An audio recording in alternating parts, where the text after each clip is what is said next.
All right, welcome to the Restaurant Marketing Podcast, where we talk about how multi-unit brands successfully market at the local level. Today in the show, we welcome Blake Johnson, the Vice President of Marketing at Craveworthy Brands from Craveworthy Brands.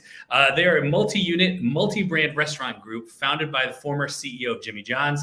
If you're all at LinkedIn, you probably likely know who he is. Blake was appointed Craveworthy Brands Vice President of Marketing in early 2022. And prior to that, he previously led marketing for the efforts at Genghis Grill brand, which actually now is part of the Craveworthy family. Blake has 15 years experience in the industry in both marketing and operations roles, working on a number of different brands, including Nuke's Eatery. And a really fun fact, Blake was a kid actor who starred in what he called failed kids video series in the 90s called Magic Max, where he actually played himself. Blake, welcome to the Restaurant Marketing Podcast. Thanks for having me. Super I love honored. that. I love that fun fact about me. Now I'm going to be read for the rest of the podcast.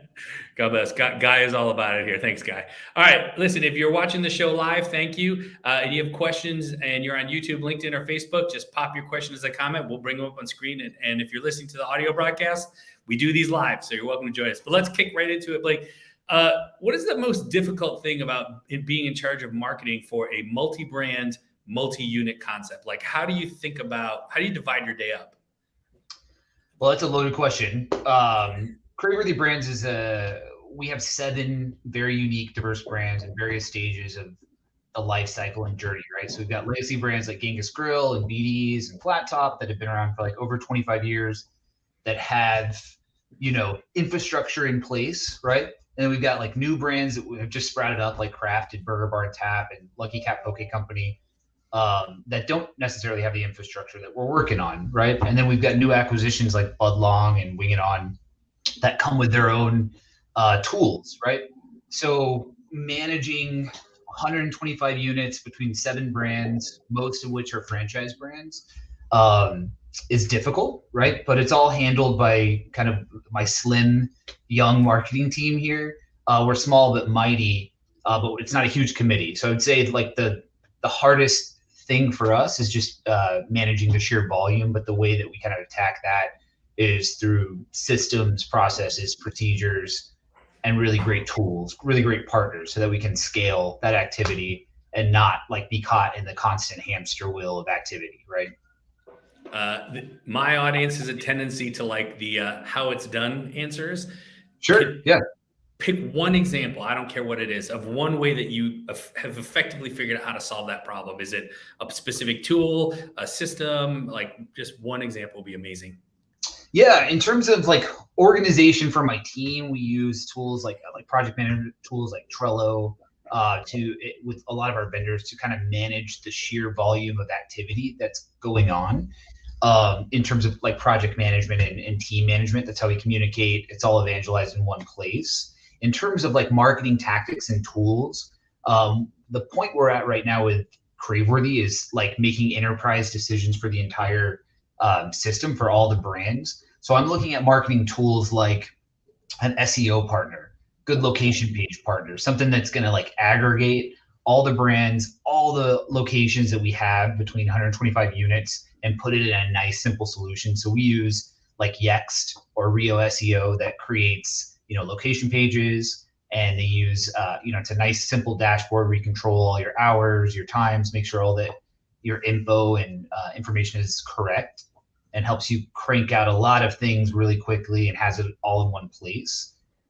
In terms of like location pages and SEO for all locations, I'm kind of using that tactic for all my vendors, all of my MarTech, right? So I'm trying to make to use that tactic of streamlining and using the same provider for everybody just to make it manageable.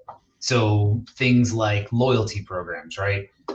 We use Punch on our legacy brands, and hoping to scale that onto some of our younger emerging brands, so that there's not a ton of like onboarding and a learning curve with learning new tools and systems between my young team here, right? So that we're expert in a certain platform, and then we can be the most efficient with all 7 brands to kind of divide our time efficiently. Got it.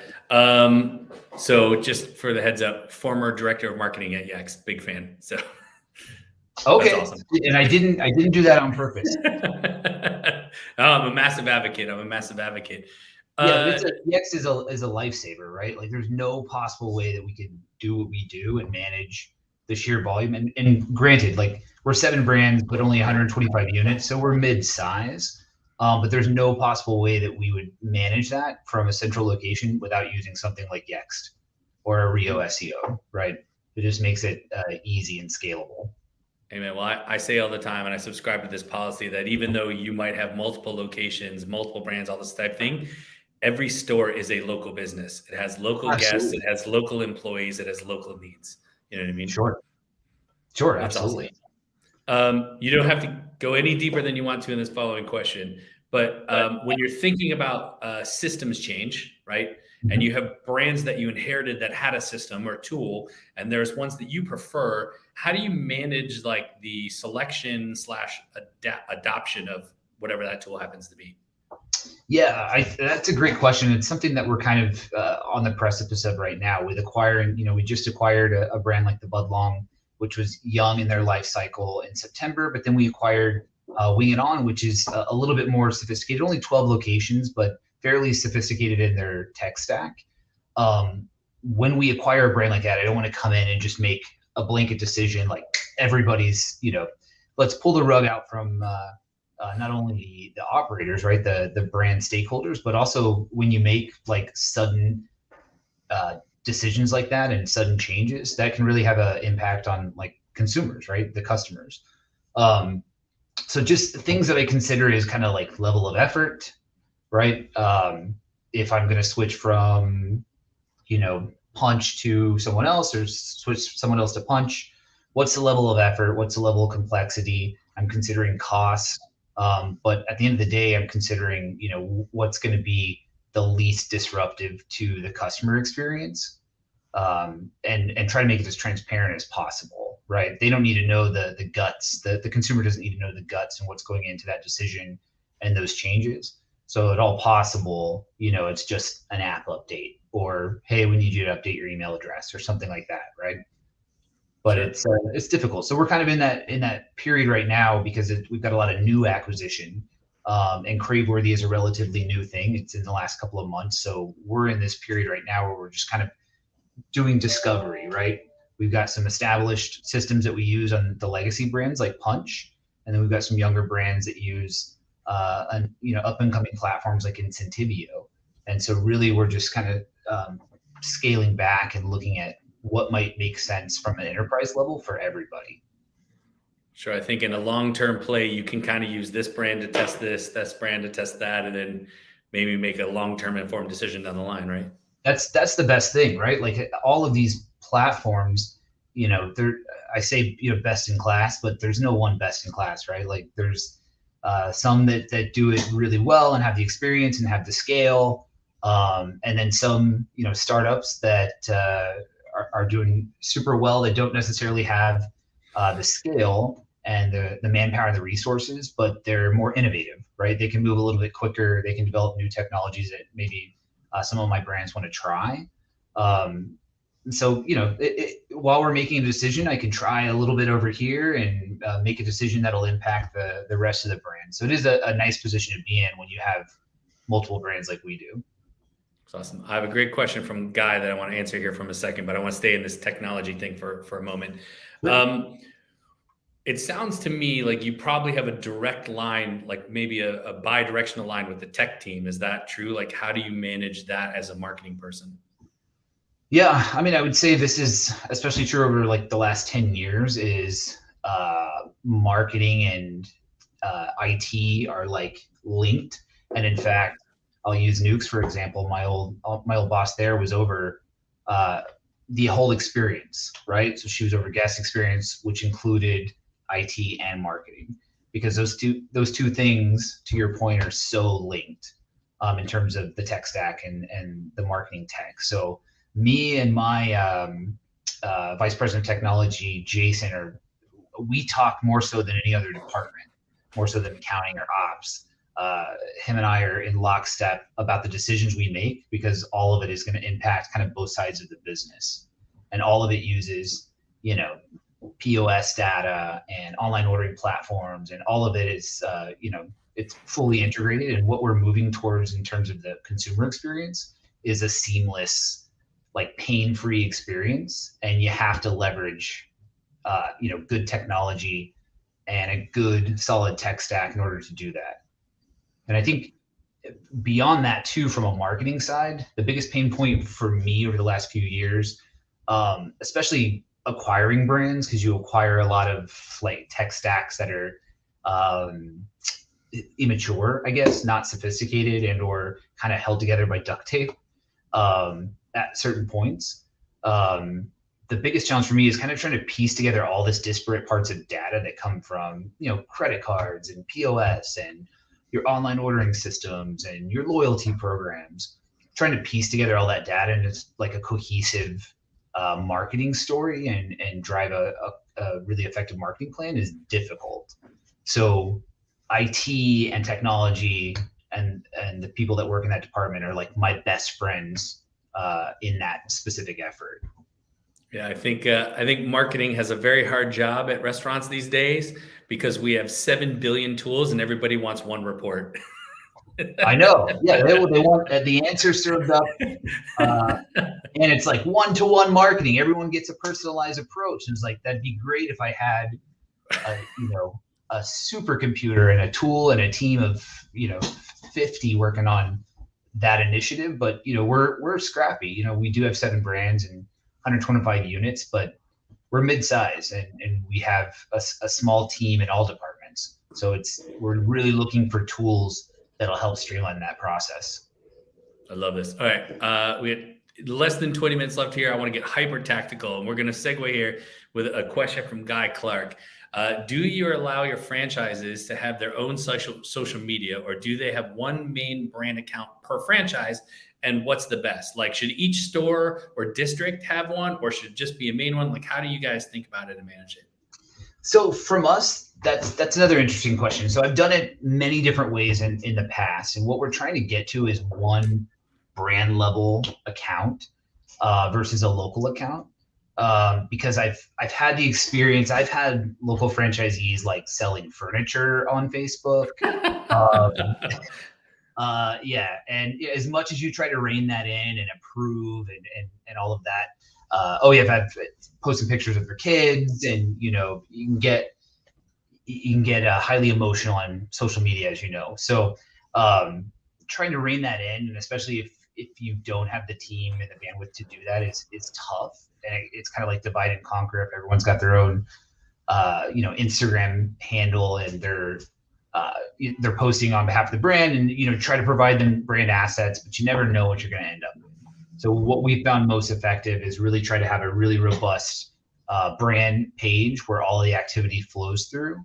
And then in terms of like local, if everyone has access to their location pages on Facebook, so if they wanted to post something that's approved, and we approve it, right? So if they wanted to post something at the local level and kind of boost that local message, absolutely, but it has to be approved and go through a process. We've acquired brands where it's been the opposite way. There's no real strong brand presence, and it's all local pages, and you never know what you're going to find. So we just find it more effective just to have a really strong, brand that we grow follower count, right? We're trying to grow our brand presence nationally on all brands and grow up followers. So we don't want to dilute the message, right, with multiple accounts. But in terms of advertising, right, like at the local level, social media and things like that's a different story, right? We definitely encourage our franchisees to advertise on social and provide them the assets to do so. But content curation and content generation is not necessarily the strongest suit of the franchise owner, unless you've got a very sophisticated franchise owner. Okay, so let's talk about, that's a good segue, thank you. Let's talk about the local marketing actions that, I don't want to make it sound like you guys are, let's just go down the road, it's slightly different. Okay, so you got you got franchisees. What kind of marketing are they given permission to kind of be in charge of? Sure. So for us, there's a couple different areas, right? So there's what we're trying to do is create systems, processes, and procedures and tools to really make it as effortless as possible for them to market on the local level and spend a local budget. So we're trying to find and have found some great partners like advertising, for example. We partner with a few different vendors that help make spending that local commitment as like easy as possible. So we use vendors like Local Search Masters, Centro, ImSpark.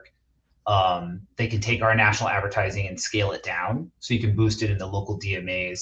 They can even geofence the restaurant's location for super effective local digital marketing. All of those assets are ready to go. They're provided by our team to make sure that like the branding and the messaging is consistent. And then our agency partners provide really good recommendations on the local level, really good affordable budgets that are really efficient. And then they place media on behalf of our franchise partners on that local level. And that media ranges from digital and social, search, streaming, print, direct mail, you name it, whatever makes the most sense given the resources, the budget, the objective. Again, making that process streamlined. What we've found is, a lot of our franchise owners own, a 2 or 3 unit DMA, right? Not a lot. And then they've got other brands that they're working, and they're not marketers, right? They're running a $3 million business. They don't have time to make those decisions. So we're kind of serving up these options to get them to spend that local commitment on like a silver platter, right? Just to make sure that they're making it easy to spend that local commitment. And then in terms, go ahead. No, you go. Yeah, I was going to say in terms of like own media, loyalty programs. So I said, we use Punch. And so of course we have a national program that benefits all locations that we take care of, but we encourage our franchise partners and our operators to really use that program as a tool to grow sales in their local DMAs. So the cool thing is with Punch is you can access turnkey campaigns to activate whenever they need to, right? At the local level for an extra boost on top of the national program. So that's proven offers we know, move direct response, move traffic, that they can deploy at any time. And they can just log in, they have access to the dashboard, they can log in and fire off certain campaigns and certain local campaigns that make sense, whether it's like a fundraiser or, $5 off 20 or something like that makes sense for them. We have a set of assets that they can deploy, making it easy. And of course, that's one of the least expensive options in terms of marketing costs, right? It's using the audience that already knows and loves you. They've built up a following over time. So that's an audience that you can deploy super quick for a direct response. And what's cool about Punch is our franchise partners and our operators can really drill down and report on each location at the granular level. So they can look at their specific audience, behaviors, spending habits of their customers, right? And get a really customized report on their store's performance and metrics versus just us reporting on kind of the national level. That's one of the tools they use most often because it's inexpensive and you can just deploy it at any time. Got it. So you have an agency that's on some level coming up with digital creative ads, campaigns, whatever. What's the approval or involvement process look like at the local level?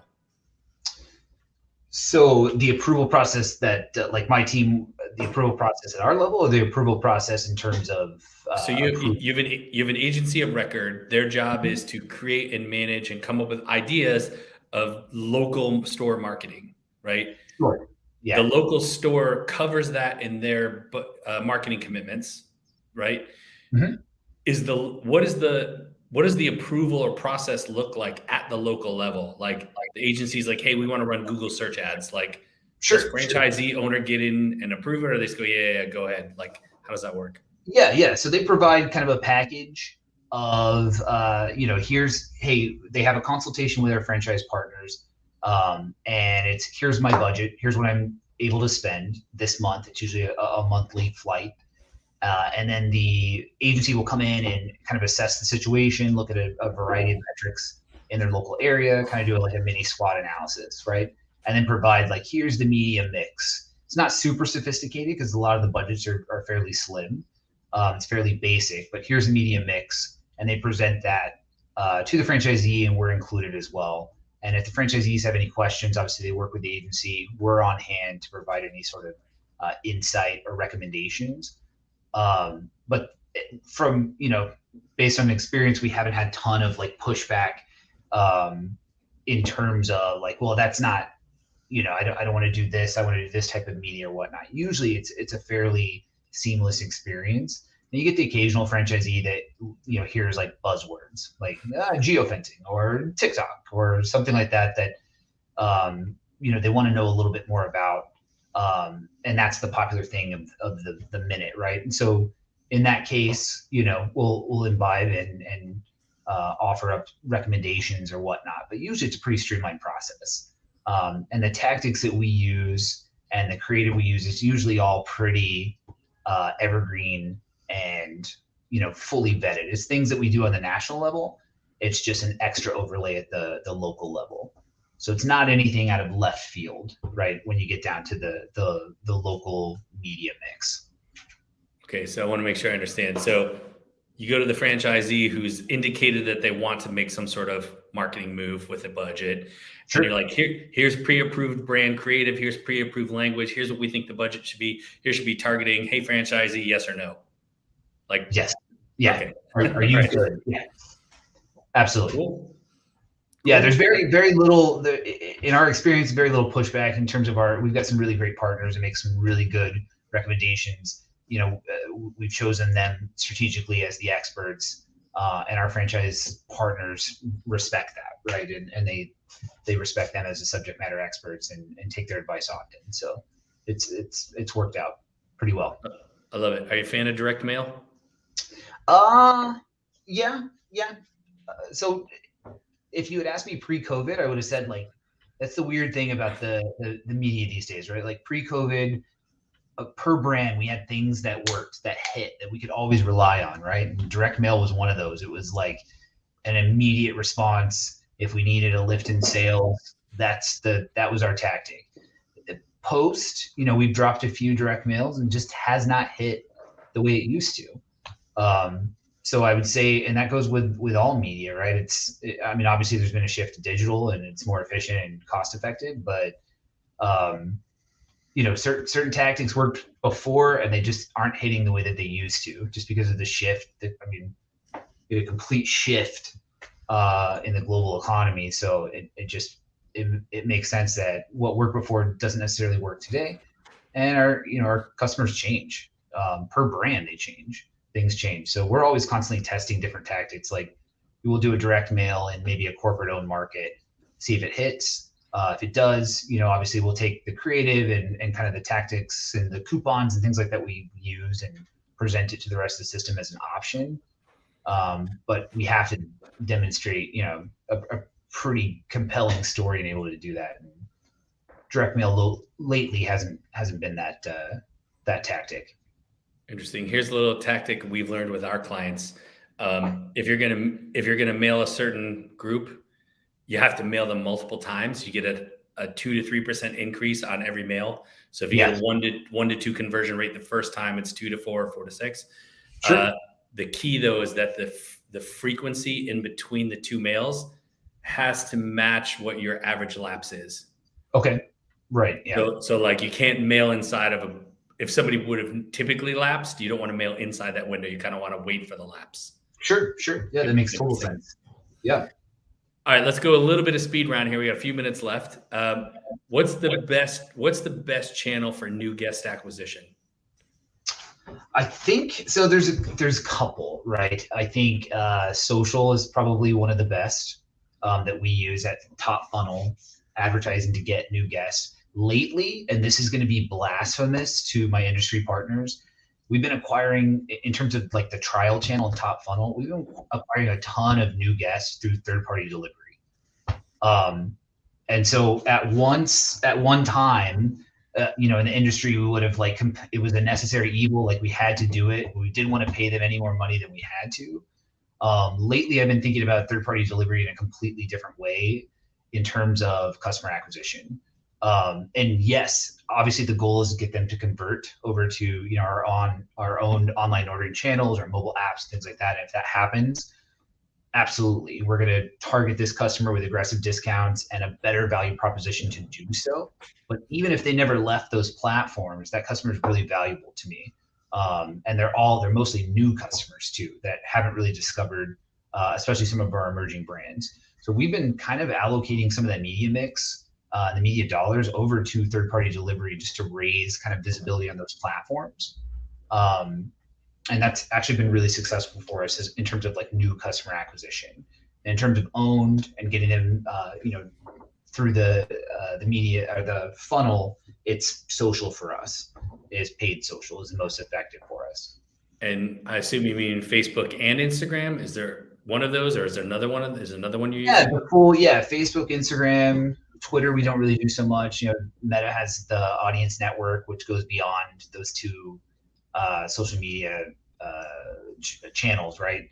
So they feature us on mobile apps and blogs and all sorts of things. So it's bigger than just those two channels. But Meta, in terms of advertising, has been really effective for us. And are you running awareness ads, traffic ads, conversion ads? What do you find? Running everything and everything, right? We're running tests, constantly A/B testing with different creative, different tactics, different objectives. Some of our objectives are to drive up awareness. Some of them are to drive up acquisition in the app for some of our brands. Some of them are to drive walk-in traffic, things like that. But running tons of different objectives all the time, and Meta has been fairly good in terms of like the learning, the machine learning, right? Is we don't over target, right? We kind of let Meta do what Meta does. We set specific like location targets and certain interests and things like that, but we really let the tool learn and optimize. And it really so far has given us the best bang for the buck, especially when you don't have a huge amount of budget, right? For smaller brands like ours. Yeah, we have found in working with my clients that we call it carpet bombing. If you carpet bomb and just throw tons of interest and targeting in there, it actually makes the ad harder to perform and more expensive. Whereas if you kind of narrow it down, you're doing what you're supposed to do, which is reaching the widest audience. Yeah, it's like it's antithetical to what we've been told, right? Is what you should do is one-to-one direct target. That's the beauty of digital marketing, and some of these platforms like Meta are so robust, right, in terms of machine learning that like really you do minimal amount of targeting and don't over target and shoot yourself in the foot, and let Meta do what Meta does, right? And really deliver the best bang for your buck and find the most relevant audience. Absolutely. Got it. All right, quick hit. Google search ads, yay or nay? Yes, absolutely. Yeah. And we do that like in terms of paid social or using Meta as kind of top funnel. I kind of use search and some of the tools through Google Ads is kind of like mid funnel, and even they're lower in the consideration funnel. But if you're tracking folks from top funnel on Meta, Google search is kind of where you're catching those leads, right? And then paying off on it. And it helps you with SEO, and it's inexpensive. And what we're doing on Google is search, but we're also doing like digital display using Performance Max that kind of shoots it out on all of their different networks because they're massive. And we've been getting great bang for our buck on that as well. That's awesome. All right. Again, quick answer. Top channel for retention. It sounds like it might be loyalty, but is there a quick, what's your top channel? How do you get guests to come back? It's loyalty. That's the engine. Once we've gotten you through the door, we're trying to get you into our loyalty program, which is the best way to participate with our brands. And that provides for us like direct response. Go ahead. Say, what's the top way you get somebody who's been a customer to opt into loyalty? It's repetition, right? And really a great acquisition tool or a great like first reward. And I've said this before, the with a purchase, while the first reward is the welcome reward as the incentive to sign up, needs to be super, super strong these days, especially that everybody has a loyalty program, everybody's got a mobile app. You really have to give the consumer the goods to get them to tip over and download your app or sign up for your rewards program. right at the very beginning because everyone's super savvy. And they're very much in a what can you do for me mode these days. So that first reward needs to be super lucrative. And for us, like for Genghis, it's a free small bowl right off the bat, which is like one of the best rewards that we can give. We only serve bowls, so right off the bat, it's not a hidden cost to the consumer. It's not a one buy this get that or one of those. It's just a no strings attached. Here it is. And we were really worried about doing that. But in terms of acquisition, like we boosted acquisition like tenfold just by switching the welcome offer. And then we saw in terms of like getting them from that welcome to the second transaction, we boosted that. We went from like 30% to 50% just by dropping a rich reward and then coming up with a very lucrative customer journey after that. But we were nervous because that's in terms of value, you can't get any richer than that. That is awesome. All right, Blake. Well, it's a 30-minute show. We're 1 minute over, but that answer was so good I didn't want to stop you. Thank you so much. I knew we'd get a ton of nuggets out of here. So again, Blake Johnson, Vice President of Marketing for Craveworthy Brands. This has been incredible. Thank you for sharing such deep, incredible tactics and knowledge with us today. Thanks, guys. Thanks for having me. Thank you. And if you guys are listening to the show live, we appreciate it if you listen to it live. And if you're listening to the audio version, please share this with a friend that you think will appreciate it. If you think there's somebody who should be on the show, reach out to me, everybody. Make it a great, tasty day. We are super grateful for you being here.